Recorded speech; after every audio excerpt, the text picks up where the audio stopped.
ಎಲ್ಲರಿಗೂ ನಮಸ್ಕಾರಗಳು. ಓಂ ಚೌಡೇಶ್ವರಿಯೇ ನಮಃ. ಓಂ ಮಾಯಾಶಕ್ತಿಯೇ ನಮಃ. ಇವತ್ತಿನ ವಿಷಯವೇನೆಂದರೆ, ನಿಮಗೆ ಅನೇಕ ರೀತಿಯ ಸಮಸ್ಯೆಗಳಿಂದ ನೀವು ಬಳಲುತ್ತಿರಬಹುದು. ಸಮಸ್ಯೆ ಎಂದರೆ ಕೌಟುಂಬಿಕ ಸಮಸ್ಯೆಗಳು, ದಂಪತಿಗಳ ನಡುವೆ ಕಲಹಗಳು ಮತ್ತು ಮನೆಯಲ್ಲಿ ಅಶಾಂತಿ, ನಿಮ್ಮಲ್ಲಿ ಹಣ ಎಷ್ಟೇ ಇದ್ದರೂ ಸುಖ ಶಾಂತಿ ನೆಮ್ಮದಿ ಇಲ್ಲದಿರುವುದು, ಶತ್ರುಗಳ ಕಾಟ, ಇನ್ನು ಮುಂತಾದ ಸಮಸ್ಯೆಗಳಿಗೆ ನಮ್ಮ ಮಂತ್ರಶಕ್ತಿಯಿಂದ ಅದನ್ನು ಬಗೆಹರಿಸಿಕೊಡಲಾಗುವುದು.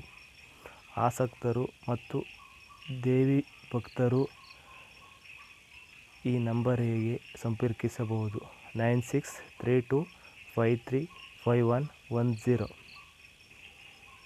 ನೀವು ನಿಮ್ಮ ಸಮಸ್ಯೆಗಳನ್ನು ಹೇಳುವುದೇ ಬೇಡ, ಆ ಸಮಸ್ಯೆಗಳನ್ನು ನಾವೇ ಹೇಳುತ್ತೇವೆ. ನೀವು ದೀಪದ ಒಂದು ಪ್ರಶ್ನೆಯ ಮುಖಾಂತರವಾಗಿ ನೀವು ಏನ ಸಮಸ್ಯೆಯಿಂದ ಬಳಲುತ್ತಿರುವಿರೆಂದು ನಾವೇ ಹೇಳುತ್ತೇವೆ.